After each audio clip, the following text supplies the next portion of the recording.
Fracture distal end of radius, a very common entity in all orthopedic OPDs. Now let's talk about the acceptability criteria of the fracture distal end radius. Now, so radiographically, there are very simple criteria, starting with the radial height, which normally is about 11 to 13 mm, and only a 5 millimeter of shortening is acceptable. Second is radial inclination. A change of less than 5 degrees is acceptable. An articular step off should be less than 2 mm, and a volar tilt which is less than a dorsal angulation of 5 degrees or within 20 degrees of the contralateral distal radius is acceptable. These are very simple basic radiographic criteria to decide on whether you have to accept a certain reduction in your orthopedic OPD or not. Now let's talk about these in detail. These radiographic criteria arise from these measurements that we have to do on X-rays. Firstly, starting with radial inclination. Now this is basically an angle formed between a line which is perpendicular to the radial shaft. We're talking about this line. This line is perpendicular to the radial shaft.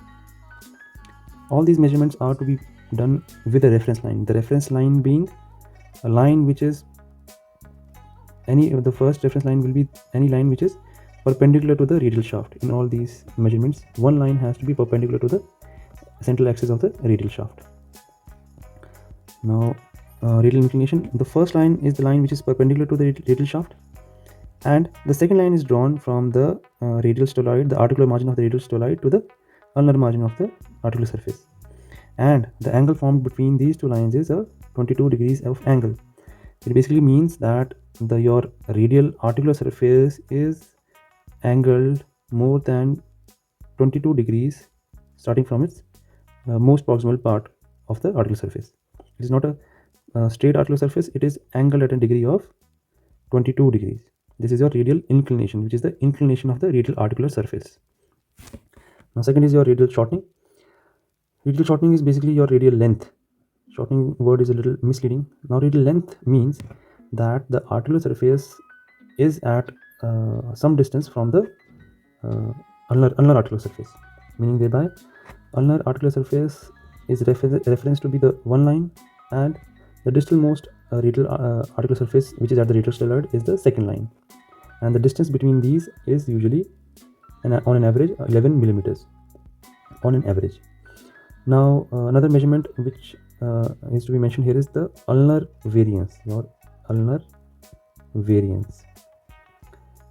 Ulnar variance means that the distance between the most proximal articular surface of the radius and the ulna. This distance is usually 1 to 2 millimeters, and it is measured as a positive ulnar variance, a neutral ulnar variance, or a negative ulnar variance.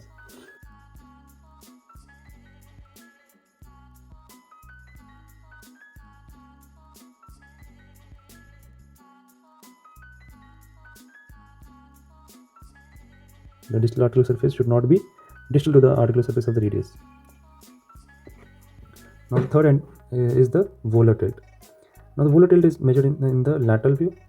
Mind you, the previous two views were the AP views. Now, this is the lateral view of the distal radius. Here, the articular surface, the first reference line again will be the line perpendicular to the central axis, which is this line.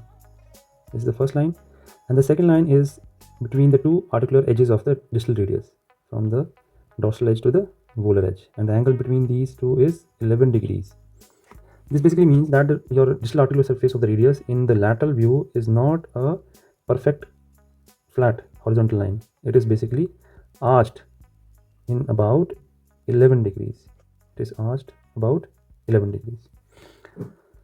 So these are the radiographic criteria, and a simple way to remember these would be first to learn about the volar tilt, which is about 11 degrees. Then you learn about the radial length, which is about 11 millimeters.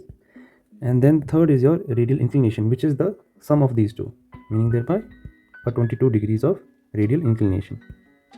There's a little mnemonic to remember this. And ulnar variance, of course, is usually 1 to 2 millimeters.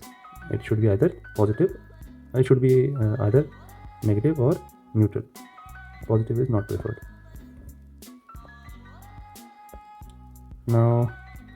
Now I need to mention Colles fracture. Colles fracture was given by Abraham Colles.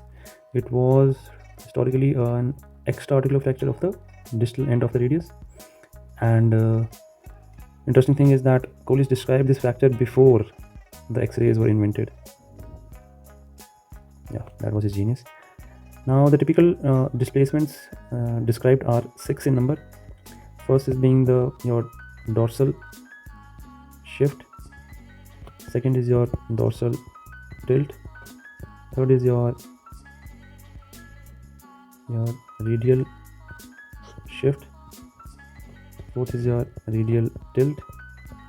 Fifth is your impaction, easy to understand, impaction. And sixth is your supination. Now the first 5 of these you can see on X-rays, but this sixth one is seen clinically. Not of much significance these days, but you should know this. Basically you have to decide on your X-rays whether you have to accept the said deformity or not. Now taking the example 1, this is your first is your AP view, second is your lateral view. In the AP view we can see there is a fracture of the distal radius with impaction and a fracture of the ulnar styloid. Now what do we see in the radius? We see impaction because there has been some shortening of the radius because of this positive ulnar variance. The ulnar variance is positive here, which is not preferred to us. Second is your radial inclination has decreased. Now your normal inclination is about 22 degrees, and this scenario it has decreased. It may be about 10 to 12 degrees only. And what else can we see? We can see that there is a dorsal angulation. Normally it is your volar tilt. The distal articular surface is something like this, but now it is facing like this. So this is also not normal, but up to some extent of dorsal tilt is still acceptable, which we read as up to 5 degrees. So am I leaving something out? No, all the 3 radiographic criteria have been covered. Now taking on example 2, in which a reduction has been performed. In the first lateral view we see that the volar tilt is actually reversed into a dorsal tilt here. Okay, and in the X-rays this has been an attempt to reproduce it to the normal volar tilt, although not very normal, but still it is like improvement over this dorsal tilt. And in the AP view we see that due to this impaction there has been some decrease in the radial length. And there has been decrease in the radial inclination, which upon close reduction and casting has been improved. The angle is improved, the radial inclination angle is improved, and this radial length is also increased. Radial length can also be indirectly measured as change in the ulnar variance. Here we have a neutral ulnar variance, it is neutral, and after reduction it has become a little positive ulnar variance. So this little difference is a good sign. Because it has become a negative ulnar variance, it has become a negative ulnar variance, which is preferable. Okay, moving on. Next is your some indications for open reduction. This chart has been taken, this list has been taken from orthobullet site. So what it says that there are some other situations in which your surgery has to be done despite if the X-rays are not meeting the radiographic criteria. Even then also simple criteria are: number 1, your radiographic findings of instability. Okay, that's not very discrete. Second is your dorsal angulation more than 5 degrees, which you already read. If there is any combination in either dorsal or the volar, usually this combination is said to be about 50% in the dorsal cortex, and volar is usually it is not tolerated. Any combination is not tolerated and it is operated. Then again, interarticular fracture displacement more than 2 millimeters, already in the chart.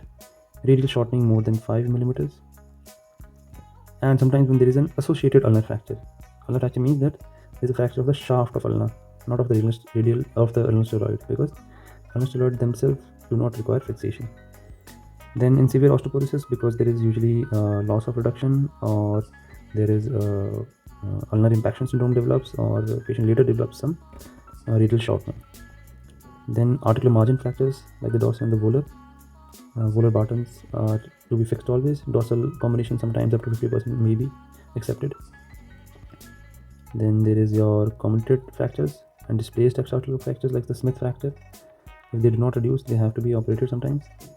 Die punch fractures. Die punch fractures are those in which there is a depression of the lunate fossa. The distal radius has got two fossas. One is the scaphoid fossa, other is the lunate fossa. And sometimes when there is a depressed fracture of this lunate fossa, it has to be operated. And when there is a progressive loss of this radiographic criteria following close reduction, then you also have to change your plan of management to operative. That is all. Thanks.